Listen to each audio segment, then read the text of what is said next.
Percival. If you look in the history of Siya Kolisi, Frans Malherbe, Jan Serfontein, I think Francois Venter, they all have been young guns before and eventually became Springboks.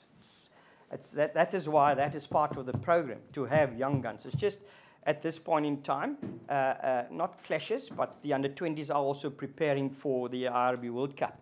And I would have loved to see more of those players that we've identified, you know, like Wandisile Selemani, he's, you know, Hajivak, the Lions, number 8.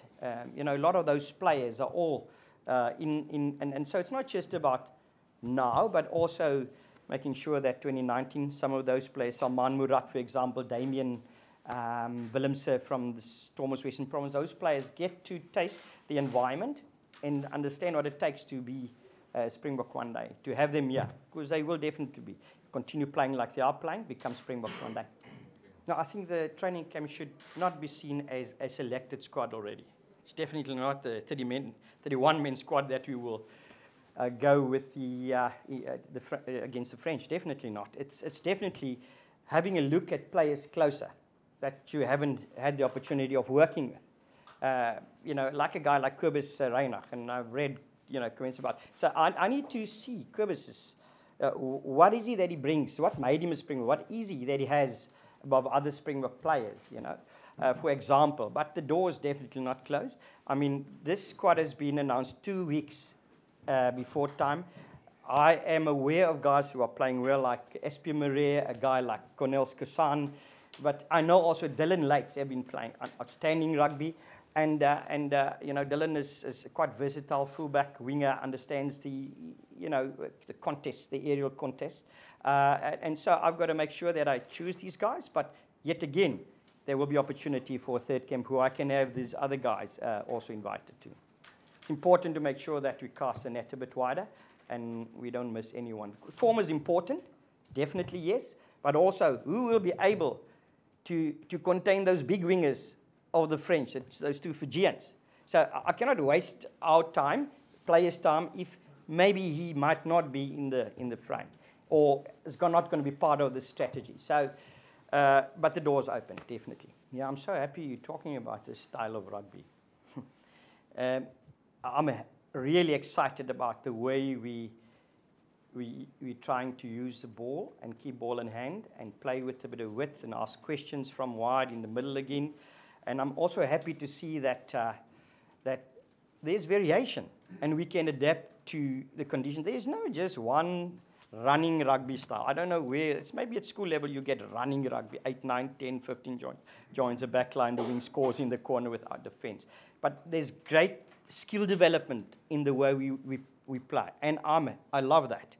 But again, when it comes to test rugby, every area is a test. But at least we have had the opportunity for more than 11 weeks, you know, to feel confident about it, to have a go on attack, you know.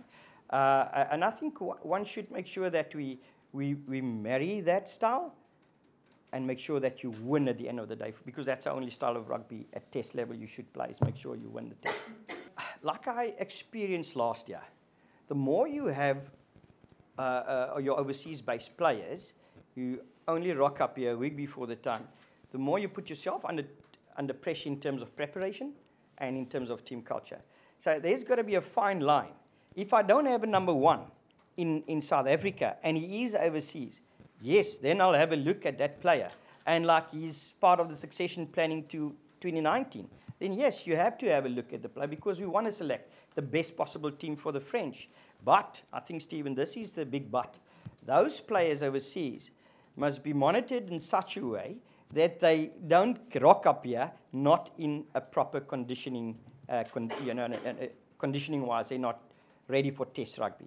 I think there will be assessments done. I've spoken to a number of them already. If you adhere to the conditioning protocols and criteria, if you tick off the boxes in terms of your well-being, and you understand the fundamentals that we're facing against the French, obviously they're playing, some of them are playing there, so they would understand that it could be an advantage, then yes, you will be eligible. But it's not going to be something where because we are watching the games and we're looking at the skill sets that they should be on par with the rest of the South African base, because it does create a problem if you bring a lot of those players in. Like I say, preparation time and team culture. The local players must understand that there is sacrifice from those guys, obviously, that they want to play. They're wise, right, to come play for the country, or else they won't be part of it.